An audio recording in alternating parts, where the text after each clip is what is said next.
E se o maior presente da evolução, aquilo que, sabe, nos define como humanos, fosse, na verdade, o maior erro da natureza? Pois é, essa é a ideia central e, olha, é bem perturbadora que a gente vai explorar hoje.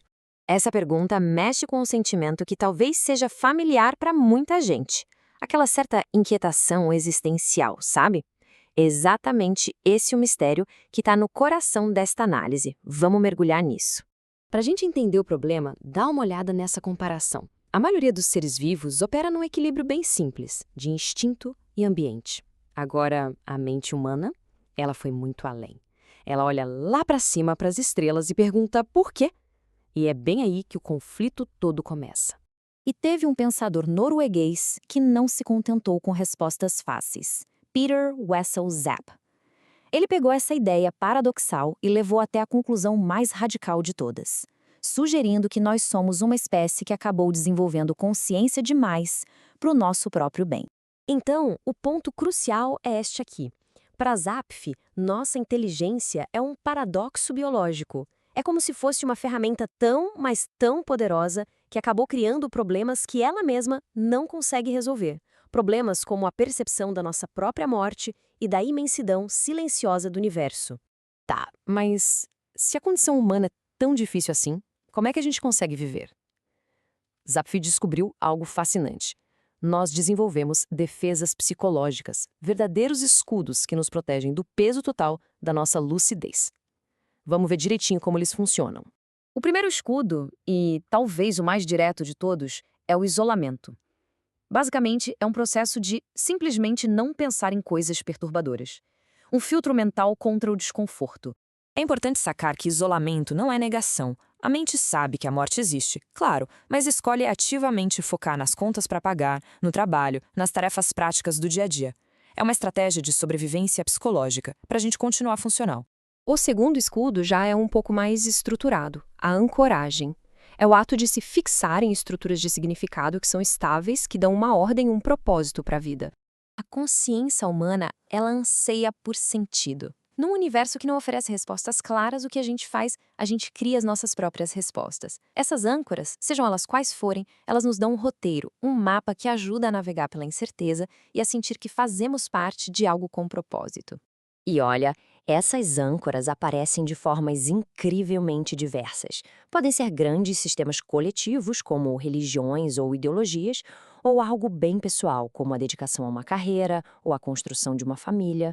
No fim das contas, todas cumprem a mesmíssima função: estabilizar a mente. Vamos para o terceiro escudo, um que é, nossa, extremamente presente na vida moderna: a distração. É a arte de manter a mente tão ocupada, mas tão ocupada, que não sobra espaço para as grandes questões. A nossa atenção é um recurso limitado. A distração funciona preenchendo cada segundo com trabalho, notícias, entretenimento. Zapf já tinha notado que o silêncio prolongado pode ser desconfortável justamente porque abre espaço para essa lucidez. A tecnologia moderna só intensificou esse mecanismo a um nível que a gente nunca viu antes. E aí a gente chega ao último e talvez o mais complexo dos escudos: a sublimação. Ela não evita a angústia existencial. Muito pelo contrário, ela a transforma em outra coisa. Esse aqui é o mecanismo dos artistas, dos filósofos, dos cientistas. A angústia sobre a finitude da vida ou sobre o mistério do cosmos, ela não é suprimida. Ela é usada como combustível. É canalizada e transformada numa pintura, num romance, numa teoria científica. É uma forma de olhar para o abismo e criar algo em resposta. Mas e o que acontece quando essas defesas, por qualquer motivo, se rompem? Quando o isolamento, a ancoragem ou a distração simplesmente deixam de funcionar? Nesses momentos, a realidade crua da nossa condição se revela. É uma espécie de vertigem filosófica, aquela percepção súbita da nossa pequenez, da nossa mortalidade e do mistério insondável que nos rodeia. É um vislumbre direto do problema que o Zapf descreveu. Então, a filosofia de Zapf nos leva a um beco sem saída, um grande pessimismo? Não necessariamente. Na verdade, ela nos dá uma lente poderosa para entender as maiores realizações da cultura humana. E assim, a gente volta à pergunta inicial, mas agora com uma compreensão muito, muito mais profunda. Será que essa consciência toda é só um fardo, um erro da natureza? Ou será que ela é, paradoxalmente, a fonte de tudo que torna a vida humana única? E aqui está o coração do paradoxo. A mesmíssima condição que nos causa sofrimento psicológico é o que nos impele a criar arte, a buscar conhecimento, a construir civilizações. A nossa luta contra o absurdo é o que gera significado. Essa frase resume perfeitamente a ideia da sublimação como a resposta mais profunda da humanidade à sua condição. O ato de criar não nega o problema, mas o confronta de uma maneira produtiva, transformando a dor em beleza e a dúvida em investigação. E a reflexão final que fica é esta. Ao olharmos para o mundo através das ideias de Zapffe, o que passamos a enxergar?